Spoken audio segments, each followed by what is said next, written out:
कि हमें जनता कर्फ्यू क्यों लगाना पड़ रहा है, क्योंकि जान है तो जहान है।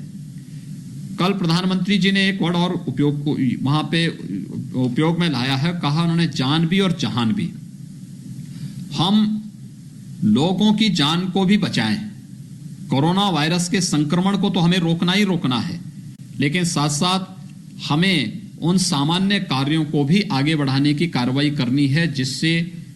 एक सामान्य कामकाज भी इस रूप में आगे बढ़ सके कि कहीं भी कोई समस्या ना आने पाए। और इस देश से आज हम लोगों ने प्रदेश के अंदर तत्काल कुछ कमेटियां गठित की हैं, जो 15 के बाद से किस प्रकार की हमारी कार्रवाई होनी है। लॉकडाउन पर प्रदेश सरकार पूरी तरीके से भारत सरकार की गाइडलाइन का पालन करेगी, एक क्योंकि यही 23 करोड़ जनता के उत्तम स्वास्थ्य और सुरक्षित भविष्य के लिए आवश्यक है। लेकिन साथ साथ हम लोग इस बात को भी तय करने जा रहे हैं कि कुछ रूटीन के कार्यों को, आवश्यक सेवाओं को, इमरजेंसी सेवाओं को कैसे किया जा सकता है। इसके लिए हम लोगों ने व्यवस्था बनाई है कि उप मुख्यमंत्री श्री केशव प्रसाद मौर्य जी की अध्यक्षता में हम लोगों ने एक कमेटी उनको दी है, जिस पर वो कार्य करेंगे कि प्रदेश के अंदर उन निर्माण के कार्यों को कैसे आगे बढ़ाया जा सकता है, जहां पे लॉकडाउन और सोशल डिस्टेंसिंग का पालन करते हुए भी इनके कार्य को और उसमें लगे हुए श्रमिकों को भी कुछ काम मिल सके। एक्सप्रेसवे है या फिर बड़े बड़े जो निर्माण के कार्य हैं, सोशल डिस्टेंसिंग का पालन करते हुए इस पर वह कमेटी कार्य करेगी। इस पर वे कार्य करेंगे, कैसे वहां पे सप्लाई चेन भी बनती है, इस पर एक कमेटी काम करेगी। डॉक्टर दिनेश शर्मा जी उप मुख्यमंत्री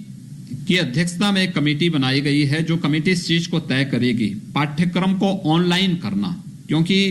सोशल डिस्टेंसिंग के लिए आवश्यक है कि अभी स्कूल कॉलेजेस को हम खोले ना और बच्चों की पढ़ाई में बाधा भी न पहुंचे। इसके लिए आवश्यक है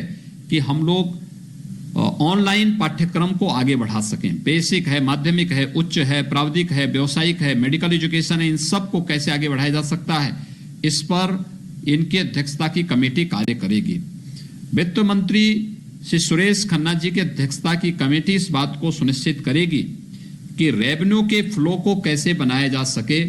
जिससे राजस्व की कमी प्रदेश में न आने पाए। एक दूसरा, औद्योगिक विकास के साथ साथ एमएसएमई सेक्टर में भी हम लोगों को क्या कदम उठाए जाने चाहिए, इस पर एक कमेटी औद्योगिक विकास के साथ और एमएसएमई सेक्टर के साथ मिलकर के उन दोनों विभागों के मंत्रियों के साथ, अधिकारियों के साथ बैठ करके इस कमेटी किसी एक निष्कर्ष पर पहुंच करके अपनी रिपोर्ट उपलब्ध कराएगी। कृषि मंत्री की अध्यक्षता की कमेटी किसानों से जुड़ी हुई समस्याओं का समाधान करने, क्योंकि खेती बाड़ी का समय है, खेती किसानों की तैयार है। कंबाइन मशीन, हार्वेस्टर, यद्यपि 4700 से अधिक कंबाइन मशीन आज के समय में प्रदेश के अंदर उपलब्ध कराया जा चुका है, फिर भी कहीं कोई समस्या न होने पाए। इसको हम मनरेगा के साथ जोड़कर कैसे कार्य कर सकते हैं, यह कृषि मंत्री की अध्यक्षता की कमेटी कार्य करेगी। और साथ साथ प्रोक्योरमेंट की कार्रवाई को भी हम व्यवस्थित रूप से आगे बढ़ा सकें। खेत में ही या किसान के घर से ही अगर हम खरीदारी कर सकें, लेकिन एमएसएमई जो एमएसपी से कम लाभ यानी न्यूनतम समर्थन मूल्य से कम लाभ किसान को न मिले, उससे कम दाम न मिले, इस चीज पर हम लोग पूरी कड़ाई लागू करें। इसके लिए एफपीओज को वहां पे भेजना या अन्य कंपनियों को वहां पर अलाउ करना और न्यूनतम समर्थन मूल्य की गारंटी के साथ इस कार्रवाई को आगे बढ़ाने की कार्य हो, इस पर भी यह कमेटी कृषि मंत्री की अध्यक्षता की कमेटी कार्य करेगी। प्रदेश के अंदर इमरजेंसी मेडिकल सेवाओं को आगे बढ़ाने, मेडिकल कॉलेजेज हैं, चाहे वह गवर्नमेंट मेडिकल कॉलेजेज हों, निजी क्षेत्र के मेडिकल कॉलेजेज हों, सरकारी हॉस्पिटल हों, निजी हॉस्पिटल हों, कोरोना संक्रमण को रोकना, हर हाल में रोकना, इसके लिए मेडिकल टीम को बचाना, डॉक्टर हैं, पैरामेडिक्स हैं, नर्सिंग का स्टाफ है, जितने टेक्नीशियंस हैं, इनको सुरक्षित रखते हुए कैसे हम इनको प्रशिक्षित करें, कैसे हम इन्हें पर्सनल प्रोटेक्शन के इक्विपमेंट उपलब्ध करा करके इमरजेंसी सेवाएं जैसे डायलिसिस की सुविधा है या कीमो की सुविधा है, रेडियोथेरेपी की सुविधा है, या फिर कोई गंभीर पेशेंट आ चुका है, वह कार्डियक का पेशेंट हो सकता है, न्यूरो का पेशेंट हो सकता है, इन लोगों के लिए स्वास्थ्य मंत्री की अध्यक्षता की कमेटी इस पर कार्य करके त्वरित रूप से इस कार्यक्रम को आगे बढ़ा सकेगी। इस पर वह कमेटी कार्य करेगी जो स्वास्थ्य के क्षेत्र में इन सब चीजों को आगे बढ़ाने के लिए त्वरित रूप से हम इसको आगे बढ़ा सकें, इस पर भी हमें कार्य करने की आवश्यकता है और ये कमेटी इस पर कार्य कर रही है। ऐसे ही हम लोगों ने प्रदेश के अंदर पेयजल की उपलब्धता सुनिश्चित रहे, जल शक्ति मंत्री स्वयं इस चीज को मॉनिटर कर रहे हैं और आगे भी सुनिश्चित करें कि कहीं भी पेयजल का संकट ना आने पाए, क्योंकि गर्मी बढ़ेगी तो इसके साथ बिंद क्षेत्र, बुंदेलखंड क्षेत्र में पेयजल का संकट ना आने पाए, इस पर भी ये कमेटी कार्य करेगी। इस पर लगातार ये कमेटी अपना फोकस करेगी। ऐसे हम लोगों ने कुछ कमेटियों को गठित करने के साथ ही इनको व्यवस्था दी है कि कैसे हम इन चीजों को कर सकते हैं। एक चीज जिस पर ये चर्चा हुई है कि हमें इस पर भी विचार करना चाहिए कि 14 दिन जो लोग शेल्टर होम में रह चुके हैं, उसी जनपद में हैं, उनको एक बार जांच करवा करके फिर सुरक्षित 14 दिन के होम क्वारंटाइन में उनके घर में भेजने की व्यवस्था हम करें। खाद्यान्न की आपूर्ति उनको लगातार हो, इसके बारे में खाद्यान्न का पैकेट भी उनके साथ ही वहां जाएगा। ये चीजें हम तत्काल रूप से लागू करने जा रहे हैं। 14 अप्रैल ये महत्वपूर्ण तिथि है और इसमें हम लोगों ने अनुरोध किया है कि 13 और 14 को खासतौर पर खालसा पंथ की स्थापना, हमारे सिख पंथ से जुड़े हुए जो हमारे बंधुगण हैं, उनसे जुड़ा हुआ एक महत्वपूर्ण आयोजन होता है। सबसे अपील की गई है कि हम लोग कोई भी पब्लिक फंक्शन न करें, आयोजन अपने घरों में रह करके अकेले करें। ऐसे ही बैसाखी का कार्यक्रम है, कोई भी पब्लिक फंक्शन नहीं होंगे, क्योंकि कोरोना का एक ही उपचार है, लॉकडाउन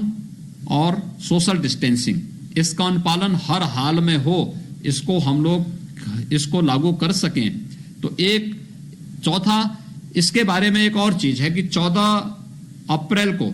बाबा साहब डॉक्टर भीमराव अंबेडकर जी का जयंती का कार्यक्रम पड़ेगा। तो उनकी पावन जयंती के अवसर पर सभी मंत्रियों से, सभी अधिकारियों से, सभी जनपदों से इस बारे में कहा गया है कि कार्यालय में केवल अकेले ही पुष्पांजलि का कार्यक्रम अपने वहां पर आप लोग करेंगे, या अपने घर में इस आयोजन को, कोई आयोजन नहीं होगा, लेकिन उनके फोटो पर माल्यार्पण और पुष्पांजलि का कार्यक्रम वहां पर आयोजित हो जाए, इसके बारे में करेंगे। पब्लिक फंक्शन कोई न हो, इसके बारे में अपील हर स्तर पर जारी होना चाहिए। इसके साथ ही ये भी व्यवस्था कि आगामी पर्व और त्योहार हैं, जैसे 23 अप्रैल से रमजान के कार्यक्रम पड़ेंगे। हम लोगों की अपील होगी, सभी जितने भी मौलाना हैं, मौलवी हैं, उन सभी से और सभी धर्म गुरुओं से भी मेरी अपील होगी कि कोई पर्व और त्योहार पब्लिक फंक्शन न हो, कोई सामूहिक आयोजन न हो, क्योंकि यह आयोजन बीमारी और संक्रमण को बढ़ा सकता है। इस दृष्टि से इसके बारे में भी किया गया है। इसके साथ ही सभी मंत्रियों से इस बारे में कहा गया है कि 15 अप्रैल से वे अपने कार्यालयों में बैठें, सामान्य कामकाज को निपटाएं, अपने प्रभारी जनपदों में जो वहां पे शासन से जुड़ी हुई केंद्र और प्रदेश सरकार की गरीब कल्याणकारी योजनाएं हैं, इनकी मॉनिटरिंग करने के साथ साथ विभागीय कार्यों को संपादित करने की व्यवस्था करें। विशेष सचिव स्तर के ऊपर के अधिकारी भी कार्यालय में आएंगे। सोशल डिस्टेंसिंग के लिए मंत्री के साथ बैठ करके प्रमुख सचिव और अन्य जो अधिकारीगण हैं वो इस बात को सुनिश्चित करेंगे कि किन कर्मचारियों को आना है, उसकी भी कैटेगरी ये लोग तय करेंगे। इसको हम लोग तत्काल प्रभाव से लागू कर रहे हैं। लॉकडाउन के बारे में आगे की कार्रवाई क्या होती है, भारत सरकार की गाइडलाइन जो आएगी उसका अनुपालन हम लोग उत्तर प्रदेश में करेंगे। ये आज के दिन पे आवश्यक था और इसके अनुसार जो कार्रवाई हमने प्रदेश स्तर पर की है, आज की जो बैठक हुई इसमें चर्चा हुई है और आवश्यकता पड़ेगी तो हम फिर बहुत शीघ्र सभी मंत्रीगण एक बार फिर से बैठ करके प्रदेश के 23 करोड़ लोगों के हित में जो भी आवश्यक कदम होंगे उन कदमों को उठाएंगे और उसके अनुसार फिर हम लोग कोरोना वायरस के खिलाफ आदरणीय प्रधानमंत्री जी के नेतृत्व में जिस लड़ाई को भारत लड़ रहा है, उस लड़ाई को हम सफलतापूर्वक आगे बढ़ाने में अपना योगदान देंगे। धन्यवाद जी।